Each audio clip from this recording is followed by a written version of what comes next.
Regarde. Alors,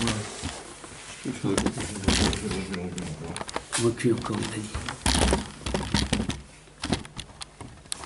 Ah, ça va un peu. Ça enregistre. Ah ouais, ça enregistre. Donc il y a un niveau où Rouven inonde Shimon de preuves. C'est pas tout à fait bon. Il y a un niveau où Shimon inonde Rouven de preuves. Et il y a un niveau, c'est pas qu'il inonde de preuves. Donc qu'est-ce qui se passe quand il inonde de preuves? C'est que il lui dit regarde, je suis obligé de dire que tu as raison. Tu m'as inondé de preuves, mais ma tête à moi elle continue à fonctionner comme avant. C'est-à-dire ta lumière elle s'impose à moi, mais moi de par moi-même j'arrive pas à penser comme ça. Après il y a un deuxième niveau, c'est pas que Rouven il a inondé Shimon de preuves. C'est que Rouven il a réussi à complètement transformer le processus de pensée de Shimon et que Shimon, de par lui-même maintenant, il pense comme ça. C'est-à-dire, il revendique aussi cette façon de voir. Il y a des fois une lumière, elle s'impose à nous, on comprend que c'est juste, on est obligé d'accepter. Et il y a des fois où ça nous a tellement pénétré qu'on est plus que convaincu. Maintenant, on le revendique, on revendique. Notre tête aussi, elle comprend comme ça, mais le khatrila. Donc on dit que il y a une façon où la lumière divine, elle s'impose au makom. Il y a une façon où le makom mitzadatzmo, de par lui-même, il dévoile le Shem Havayim. On dit que ce dévoilement-là, ça va être essentiellement dans le troisième Beth Amikdash. Alors, pour expliquer que c'est pas spécialement dans le troisième Beth Amikdash.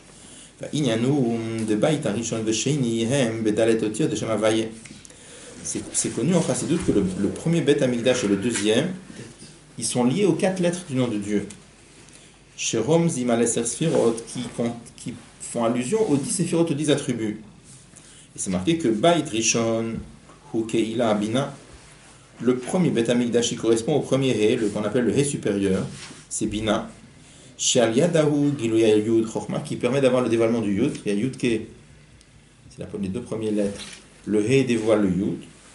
Ou Bait Hasheni Hu Ketata, et le deuxième Beth Amikdash, il était lié au deuxième He, qu'on appelle le He inférieur. Malchut, la royauté. Sheal Yadahu Giluya Vav, Zeranpin, qui permet de dévoiler le Vav. Ou Bait Hashlishi Hu Keter. Le troisième Beth Amikdash, ça c'est le niveau de Keter, c'est le niveau qui transcende les séphirot. Kamouva le il, comme on l'avait cité déjà avant dans le paragraphe 3, de Yavo Aryehu Giluya Keter Shel Malamish Mishtal Shelut. On avait vu que le troisième Beth Amikdash, c'est marqué Yavo Aryeh, viendra le lion, et le lion, on avait dit, c'est marqué dans les Sifrei Kabbalah que le lion, c'est lié avec la sphira de Keter. Donc, qu'est-ce qu'on voit de là? On voit que les 2 premiers Beth Amikdash sont liés avec les 10 sphirot. Et le Beth Amikdash Hashlish, il est lié avec Keter. Et alors? Dans les 10 sphirot, Agi, le Ivahelem Shebahem, le dévoilement et le voilement qui est en eux, Orot Vekilim, la lumière et le récipient, Em Shnei Inyanim, ce sont 2 notions.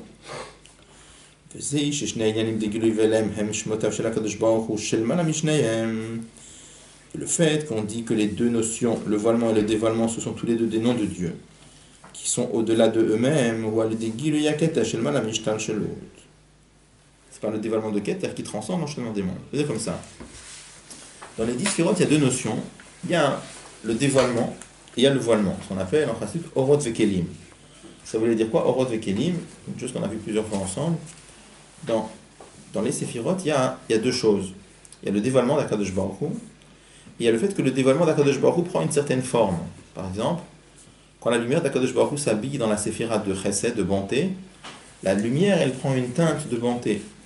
Quand la lumière d'Akadosh Baruch Hu, elle s'habille dans la séphira de gvura, de sévérité, la lumière prend une teinte de sévérité. On a déjà vu ensemble plein de fois l'exemple qui est rapporté dans les Sfarim à ce sujet, l'exemple du Pardes, c'est de l'eau qu'on met dans des verres. Quand on a des verres teintés, un verre qui est rouge, quand tu mets de l'eau dans un verre rouge, elle apparaît rouge. Quand tu la mets dans un verre qui est bleu, qui est vert, l'eau, elle apparaît verte.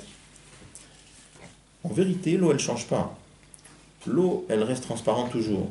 Et simplement, celui qui regarde, un coup, il voit l'eau rouge, un coup, il voit l'eau bleue. On avait expliqué très longuement plusieurs fois que ce n'est pas une illusion d'optique. Est-ce que l'eau, elle devient vraiment verte? Non. Alors, dans ce cas-là, c'est une illusion d'optique? Ce n'est pas une illusion d'optique non plus. C'est vrai que l'eau, elle devient verte. Et tu me dis qu'elle reste transparente. Comment ça marche? Alors, on avait dit que vraiment, dans l'eau, il y a 2 yachassim. Il y a 2 façons, il y a 2 points de vue. Il y a l'eau telle qu'elle est par elle-même, et il y a l'eau telle qu'elle est par rapport à l'œil de celui qui regarde. L'eau telle qu'elle est par elle-même, elle reste transparente. Mais par rapport à l'œil de celui qui regarde, c'est vrai qu'elle là, elle est rouge. Pourquoi c'est vrai qu'elle est rouge? Parce que comme le verre, ça fonctionne comme un filtre, il retient toutes les longueurs d'onde, il laisse passer que la longueur d'onde rouge. Donc quand lui, il voit rouge, c'est pas qu'il voit une illusion d'optique.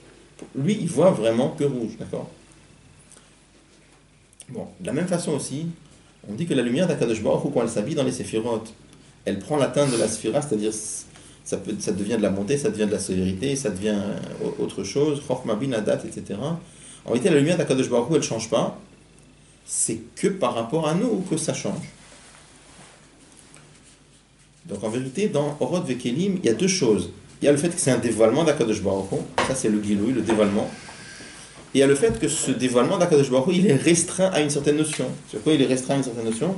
Il est restreint à la notion de bonté, ou il est restreint, le dévoilement est restreint à la notion de sévérité. Ça c'est un voilement. Ça c'est le Tzimtzum. Donc dans les 10 séphirotes, vraiment c'est deux choses. Il y a le Or, il y a le Giloui, et il y a le Helem, il y a le voile. Le voile, c'est la forme que la lumière elle prend. C'est un certain voile. Pourquoi c'est un voile? Parce que la lumière elle est restreinte à une certaine notion. D'accord? C'est pas une marque loquette ça? Sur. Entre la Harizal et la Ravine Moshikor sur le mine de. Que les orodes, elles ont une teinte ou elles n'ont pas de teinte? Shooting, pas shooting. Ok, c'est tout un. On va laisser ça de côté, mais c'est tout un. On en parle. Ça intervient par rapport au vert, si c'est vert ou si c'est pas vert. Ok.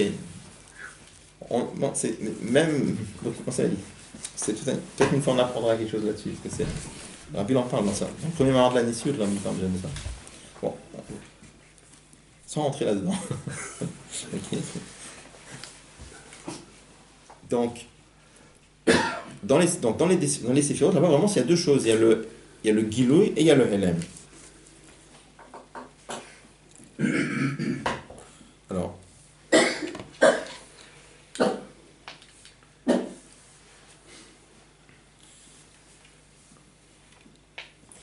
Donc, vraiment, dans Hatzilut, là-bas, le voilement ou les deux voilements, c'est deux notions. D'accord? Qui s'unifient, qui s'imbriquent, mais ça reste deux notions. Par contre, on va dire que dans Keter, les deux font un. Pourquoi les deux font un? Regardez, on relit dans les mots, regardez. Dans les 10 sphirotes, le dévoilement et le dévoilement qui est en jeu. C'est quoi le voilement? Le dévoilement, c'est Orod de Kelim. Orod, c'est le Giloui, et Kelim, c'est le voilement. Et Hemshlinim, ce sont deux notions. Par contre,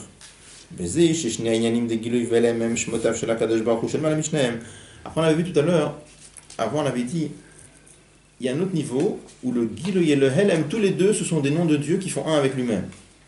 Parce que Dieu lui-même, il est au-delà de toute la notion de voilement et de dévoilement. Par contre, le deuxième inyan qu'on avait vu, c'était le troisième biur, mais c'est le deuxième inyan ici, que les deux notions de Giloui et Helem, ce sont des noms de Dieu, qui est au-delà de ces deux choses-là, ou le Giloui Keter, ça vient par Keter, qui est au-delà de l'enchaînement des mondes. Pourquoi? De la même façon que le fractionnement entre les sphirotes. On dit qu'il y a 10 sphirotes. C'est essentiellement dans les sphirotes dévoilées de Hatzilut. Par contre, notamment les 10 sphirotes qui sont cachées, qui sont enfouies dans Keter, là-bas, elles sont englobées dans une seule chose.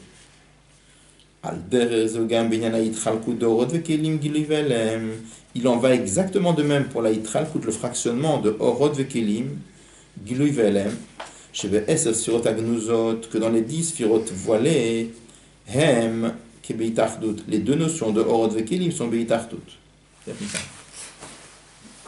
Qu'est-ce qu'il dit là? Juste sans simple, qu'est-ce qu'il dit?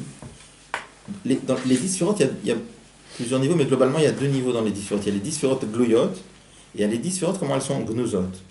Ça veut dire quoi? C'est-à-dire, dans la Neshama, par exemple, on a un niveau où on a 10 kochot dans la Neshama. On a l'intellect, les sentiments, et les forces, elles sont vraiment, tu te trouves dans le corps, par exemple, dans des endroits différents. Les forces intellectuelles, c'est dans le cerveau, dans le côté droit, il y a Chokhmah, dans le côté gauche, il y a Bina, etc. Les sentiments, c'est dans le cœur. Bon, il y a 10 kochot. Après, il y a un niveau de Neshama qui est un niveau de Neshama qui est supérieur. Là-bas, on a toutes les kohot qui sont englobées ensemble. Les kohot qui sont englobées ensemble. Là-bas, il n'y a pas de différenciation entre les kohot. Là-bas, la Neshama, elle est bishlemut. Et c'est quoi la shlemut du Neshama? Akadosh Baruch Hu a fait en sorte que la shlemut du Neshama, elle peut produire tous les inyanim qu'un être humain peut produire. Mais là-bas, il n'y a pas de tikohot. Il y a ce qu'on appelle shlemut hanefesh, il y a la plénitude de la Neshama. Et Akadosh Baruch Hu a créé un système dans lequel la plénitude de la Neshama, il y a 10 choses, mais il n'y a pas 10 choses distinctes. Là-bas, il y a shlemut haneshama. Je reprends encore l'exemple qu'on avait déjà vu plein de fois, mais c'est comme si on avait pris pendant le Koach Hazrika. C'est un exemple matériel qui sert pour beaucoup de choses, mais quand on prenait un homme qui peut jeter vers le nord, un homme qui peut jeter vers le sud, un homme qui peut jeter vers l'est, vers l'ouest, vers le haut, vers le bas, on peut jeter dans les 6 directions de l'espace. Est-ce qu'il y a une force spéciale pour jeter au nord et une force spéciale pour jeter au sud? Pas du tout. On a un seul Koach Hazrika, on a une force de jeter. Cette force de jeter, elle n'est pas limitée par les directions de l'espace, comme elle n'est pas limitée par les directions de l'espace, pour ça je peux jeter dans toutes les directions. On avait déjà dit, si Akadosh Baruch Hu, au lieu de créer 3 dimensions dans le monde, il avait créé 4 dimensions, on aurait pu jeter dans 8 directions, dans les 8 sens de l'esprit. D'accord? Pourquoi on peut jeter dans 6 directions? Parce que, comme on est dans un système dans lequel il y a 3 dimensions, donc ça fait 6 directions où on peut jeter. Mais le Koach lui-même, comme le Koach, il est bishlemut, il a cette perfection-là de ne pas être limité dans les directions de l'espace, mais même là, il peut jeter dans toutes les directions. La shlemut du Neshama, c'est que elle a de l'intellect, elle a des sentiments, etc. Donc, la Neshama telle qu'elle est bishlemut, il y a là-bas la shlemut de la Neshama, elle peut produire de l'intellect, elle peut produire des sentiments, mais la Neshama, dans sa source, il n'y a pas 10 choses. Il y a shlemut de la Neshama, il y a une seule chose. De la même façon, si on peut dire, pourquoi c'est comme ça en bas? Parce que c'est comme ça en haut, c'est marqué que Dieu a créé l'homme à son image. Pourquoi c'est comme ça dans la Neshama? Parce que c'est comme ça aussi chez Akadosh Baruch Hu. Il y a un niveau de Olam Hatzilut où Akadosh Baruch Hu a voulu qu'il y ait 10 sphirot. Et là-bas, les 10 sphirot, c'est Beferouche 10. Il y a fractionnement entre les sphirot. C'est aussi pas fractionnement comme nous on s'imaginait. En tout cas, fractionnement. Par contre, dans Keter, là-bas, toutes les 10 sphirot, tous les 10 nyanim, ils sont tous bardout. D'accord? Ils sont dans une seule nekuda, il y a tout. C'est quoi cette nekuda? Il y a une shlemut que, à la Birton, Akadosh Baruch Hu a voulu avoir cette shlemut de 10 sphirot. C'était pas obligatoire, c'est Akadosh Baruch Hu a voulu qu'il y ait 3 sphirot ou qu'il y en ait 10 milliards, ça aurait été autrement. Mais il a choisi que ce soit une shlemut de 10. C'est un choix d'Akadosh Baruch Hu. Donc dans Keter, les 10 sphirot, il n'y a pas 10 là-bas, il y a une seule nekuda. Donc on est en train de dire, comme je l'ai dit, de la même façon que on est en train de dire que dans Hatzilut, il y a fractionnement entre les 10 sphirot, de la même façon dans Hatzilut, il y a fractionnement entre Helem et Gilouï. Par contre, dans Keter, de la même façon qu'il n'y a pas fractionnement entre les 10 sphirot, elles sont toutes ensemble. De la même façon, le nyan de Gilouï et Helem, voilement et dévoilement, c'est aussi pas deux choses, c'est aussi une seule chose. C'est ça qu'il dit là. Vous expliquez le troisième bio. Ça, c'est lié au troisième bio qu'on avait Vous donné. expliquez le troisième bio. Oui. On peut relire sur les mots si vous voulez regarder. Il n'y a pas Orotekelim. Comment? Il n'y a pas Orotekelim. C'est tout ensemble. C'est une seule nekuda. Il n'y a pas de fractionnement entre les deux. Regardez dans les mots, on peut relire ensemble. Regardez. Cette troisième ligne de paragraphe de Veinaïdi. Dikmush, Inanaït Chalkut des Sphirot. Il dit la même fraction qu'en ce qui concerne le fractionnement des Sphirot. C'est quoi le fractionnement des Sphirot? Chochma, Bina, c'est le fait qu'il y a 10 Sphirot distinctes. Hu Be'ikar Bisphirot Aglouyot de Hatzilut, c'est essentiellement. Où est-ce qu'il y a fractionnement? C'est dans le monde d'Hatzilut où là-bas on a 10 Sphirot dévoilées. Machen Ken Essa Sphirot Agnuzot Shebeketer. Par contre, les 10 Sphirot voilées qu'il y a dans Keter, M Klulim Kechad. Comme on dit, là-bas elles sont englobées en une seule Nekuda. Al Dererze, il en va de même. Gam Binyanait Chalku de Orot Vekelim. Il en va de même pour l'autre fractionnement. Le fractionnement, la différenciation qu'il y a entre le voilement et le dévoilement. C'est-à-dire,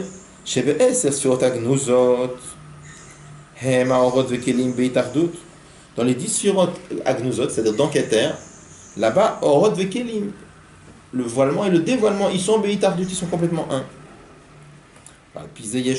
D'après ça, on peut dire, Shami Titaïnian Delet Denatar Idiot. Le vrai inyan, quand on dit que l'et deinatarediot, que l'endroit n'est pas un endroit simple, c'est-à-dire que l'endroit mitzadatzmo, il réclame le dévoilement de la lumière de Dieu.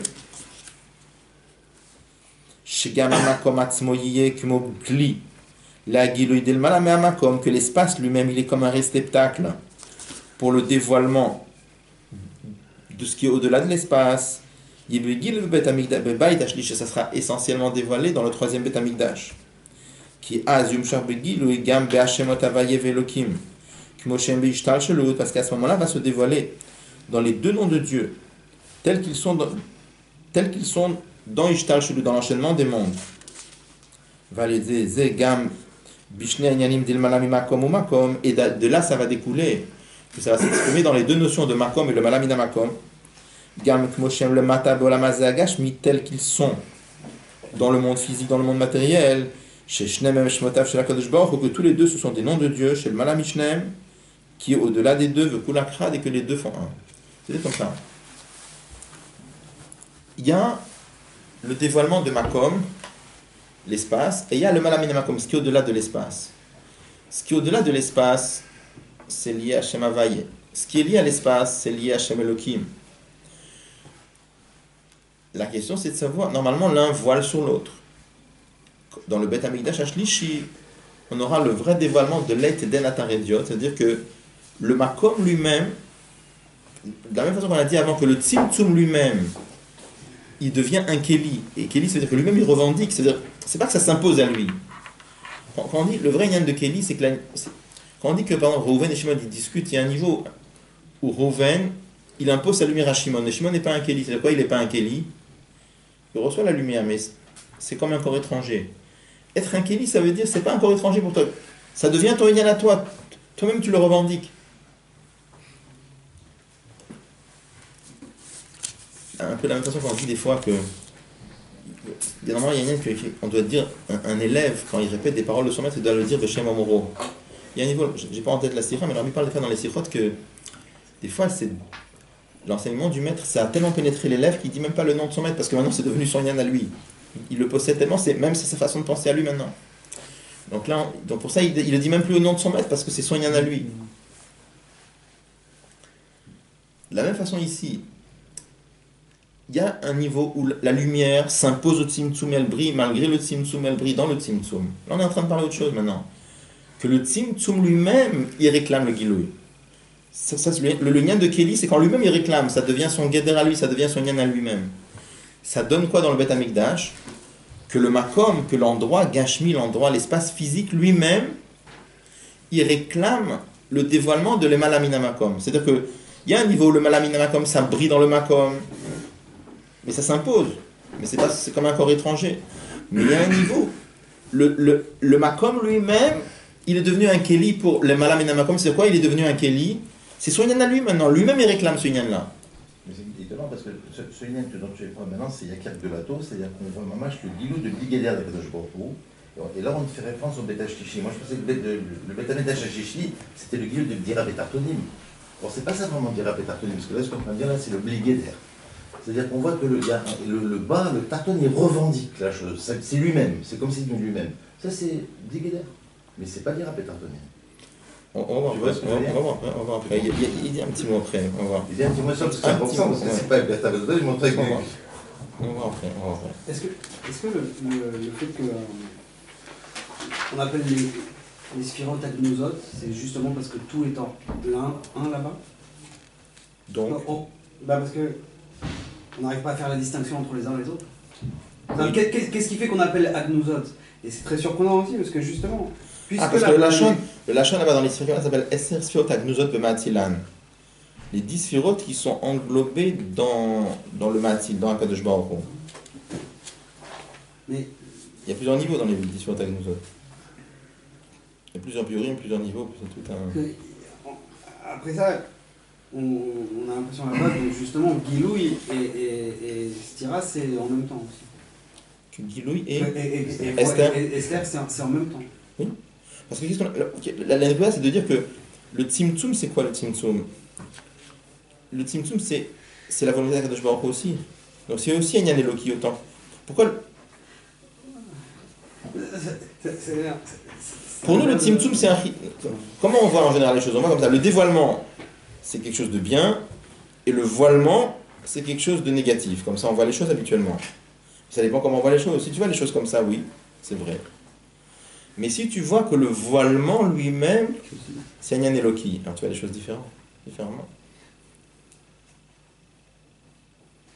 Mais ce qu'on a l'impression, c'est qu'à chaque étape, on a les deux, on a tout. C'est-à-dire que dans Hatzilut, le voilement il vient de Gvura et le dévoilement il vient de Chesed.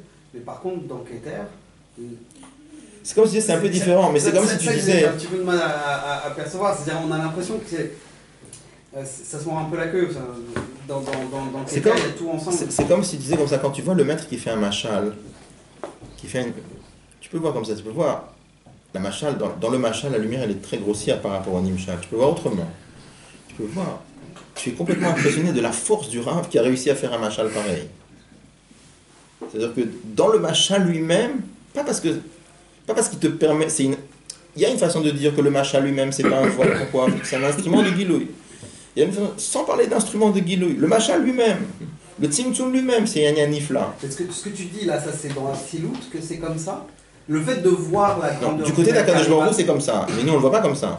Le fait de voir la grandeur du maître qui arrive à faire rentrer une lumière très très forte dans un machal très grossier, ça c'est dans Hatzilut ou ça c'est dans Keter? Non, ça c'est dans Hatzilut. Ça c'est dans Hatzilut. Oui.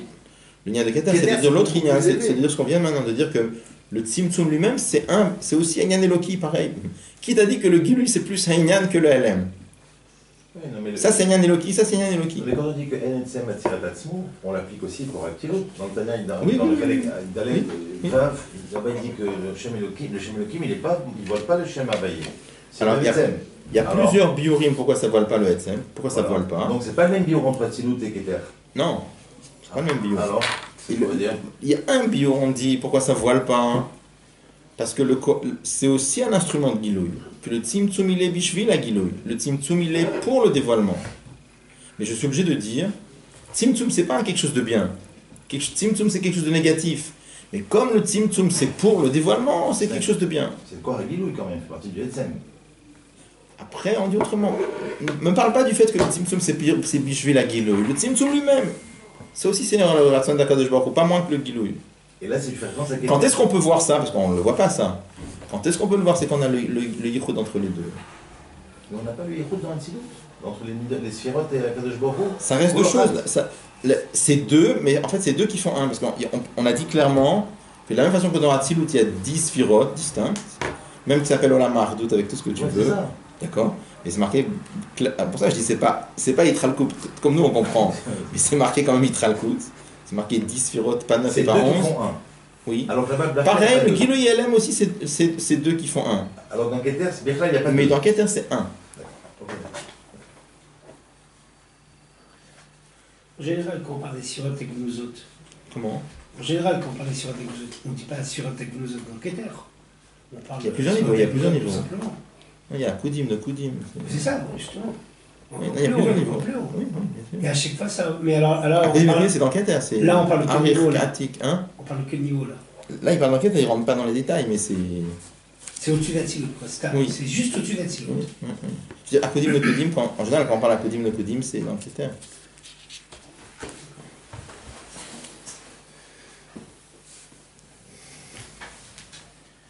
C'est quand les sphirotes elles sont dans un seul kéli. Comment? C'est quand les sphirotes elles sont dans un. Toutes les 10 sphirotes elles sont dans un seul kéli ou c'est encore autre chose? Il faut revoir les léchonotes, je ne me rappelle plus les léchonotes exactement. Pour revoir exactement les léchonotes. Il y a un lien de Kodim Bikli Echad, il y a. Parce que dans Adam Kanon, il n'y a pas du tout de kéli. Dans Adam Kanon, il n'y a pas du tout de kéli. Oui.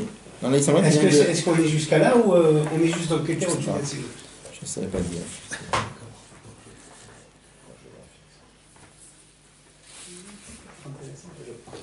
Mais oui, le Rebbe rajoute encore ici une Kouda, que ce Inyan-là, parce que ce Inyan-là, c'est. Ça, c'est le Inyan tel que c'est du côté d'Akadosh Baruch Hu, dans Akadosh Baruch Hu lui-même, et le Chidush, c'est ça descend. Regarde dans les mots comment il dit. Qui a Zum Shar Begilou, regarde ici. Parce que ce Inyan-là, que les deux font un, c'est pas dans eux-mêmes, c'est quand on remonte dans leur source, comme on avait dit avant dans la note 66. Mais là, le chidouche, c'est que dans eux-mêmes va briller le yin tel qu'ils sont dans leur source. Regardez là, il dit, regardez. Qui azyum shar begil, regardez, je relis. Qui azyum shar begil, parce qu'il dit à ce moment-là, ça va se dévoiler begil, gam be'ashemot avayev Elokim, que Moshem be'ishtal shelut. Ça va briller même dans les yanim de Hashem et Elokim, tels qu'ils sont dans l'enchaînement des mondes. Vous voyez? Les deux, ils font un, c'est où? C'est quand on remonte dans leur source. Alors, on dit que dans le Bet Amidash Ashlishi, quel va être le chidouche? C'est que les yanim tels qu'ils sont dans leur source, c'est-à-dire dans la Kadosh Baruch Hu, qui est le Malam Hashem Havaye et le Malam Hashem Elokim, telles qu'elles sont là-bas, ça va briller dans Hashem et dans Elokim. Vous voyez? Qui azum shabegilu gam be'ashemot Havaye ve'Elokim, kumoshem bishtal shelut. Ça va briller dans les noms de Dieu. Hashem Elokim tels qu'ils sont dans l'enchaînement des mondes. Qu'est-ce qui va briller? Les choses telles qu'elles sont dans l'essence de Dieu qui est au-delà de tout. Et par cela, ça va briller après dans le Makom et le Malamina Makom. Gam bishne yanim dil malami makom au makom. Gam kmoshem le mata bolamazé agashmi. Grâce à ça, ça va briller dans les notions d'espace et au-delà de l'espace qu'il y a dans notre monde. Chez Shneem même shmotav shel Hakadosh Baruch Hu shel malami shneem bekulachad, les deux font un. Alors la suite du Mamar, qu'est-ce que le Rabbi va expliquer? Il va revenir sur ce qu'on voulait expliquer avant, que le troisième Beth Amikdash, il va être éternel. On avait posé la question, on avait montré avant que même le Baït Harishon et le Baït Hasheni, ils auraient pu être éternels aussi. Pourquoi? Parce que c'était marqué qu'il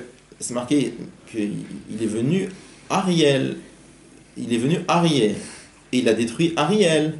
Almenat à condition, c'est-à-dire Akadosh Baruch Hu est venu, il a détruit le Beth Amikdash à condition de reconstruire l'autre. On avait dit, c'est-à-dire qu'est-ce qu'on comprend de là? Que sans ça, le Beth Amikdash il aurait pu durer éternellement. Et le fait que Akadosh Baruch Hu a détruit, c'était pour reconstruire un yen encore plus haut. Donc de là, puisque le Baït Harishon et le Baït Sheni, ils auraient pu être aussi éternels, il y a plein d'endroits, c'est marqué. C'est marqué par exemple, si Moshe Rabbeinu était rentré en Eretz Israël, ça aurait été la Géoula Shlema, ça aurait été le Baït Harishon. Donc, qu'est-ce que ça veut dire? Que le troisième Beth Amikdash d'Afka, celui-là, il est éternel. Les autres aussi, ils auraient pu être éternels. Pourquoi on insiste d'Afka sur le Baït Hashlishi? Donc, le Rabbi va expliquer qu'il y a plusieurs niveaux dans l'éternité.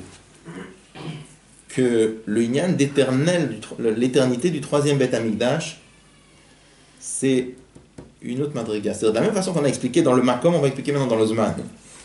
C'est de la même façon qu'on a expliqué que dans le Makom, ça brille le Malamina Makom, et dans ça, il y a un niveau où c'est malgré le Makom, ça brille le Malamina Makom. Il y a un deuxième niveau dans lequel, pas malgré, c'est dans le Makom, ça brille les Malamina Makom. Il y a un troisième Inyan où Mitzad le Makom, de par le Makom, ça brille le Malamina. Pareil dans le Zman, pareil dans le temps. Alors, il va expliquer que la vraie éternité, c'est pas quand le Malamina Zman vient s'imposer au Zman. Pas ça. C'est quand Mitzad le Zman, que le Zman il devient un Kéli pour le Malamina Zman. Ça va être la suite. Donc à la fin ça reste qu'ils sont tous éternels, mais que le troisième Betamidash c'est une autre madriga d'éternité. Ça pose en quelque sorte une sorte de problème, parce que ça veut dire que normalement, donc, ça veut dire que même rétroactivement ça devrait marcher. Parce que si on parle d'un Inyan qui est vraiment éternel, c'est-à-dire que c'est plus les Maala, mais que c'est Mitzad Azman, alors ça veut dire que c'est comme. Il faut qu'il y ait quelque chose même de rétroactif, c'est-à-dire que même maintenant, ça devrait être. Le Inyan, il devrait être avec tout son tokef là maintenant. Alors, il faut voir, il faut réfléchir, ça je ne connais pas bien le Inyan, mais il faut voir, par exemple, toutes les sirotes où le Rabbi parle que le Beth Amikdash il est déjà banu, Meshouchlal, les mains là, il faut juste qu'il se dévoile. Après tous les endroits où le Rabbi explique que le Beth Amikdash, il est Nitmashken, il a été pris en gage, mais il est toujours là.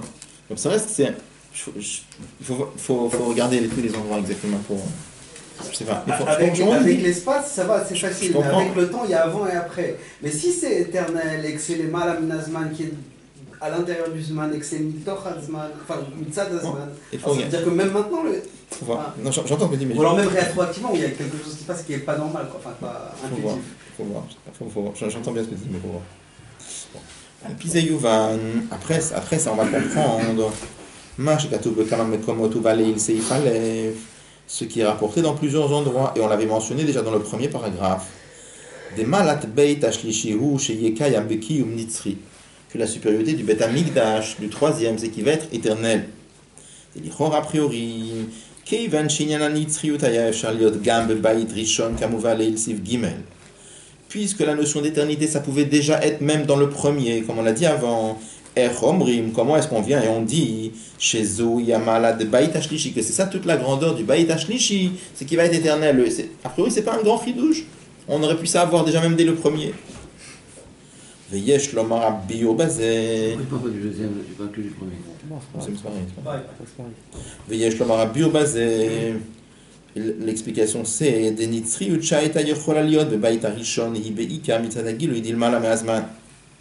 L'éternité qui pouvait y avoir dans le premier baït, c'est parce que il y avait le dévoilement de l'Emala Minazman. Qu'est-ce qui peut faire que quelque chose est éternel? Quelque chose qui peut faire éternel, c'est quand on a quelque chose qui est au-delà du temps. Il brille dans le temps, c'est ça qui va amener le lien d'éternité. Par contre, la nouveauté, le chidush qu'il y a dans l'éternité du troisième Beth Amikdash, c'est que même le Zman, c'est-à-dire que même le Zman, que même le temps réclame quelque chose qui est le Malaminazman.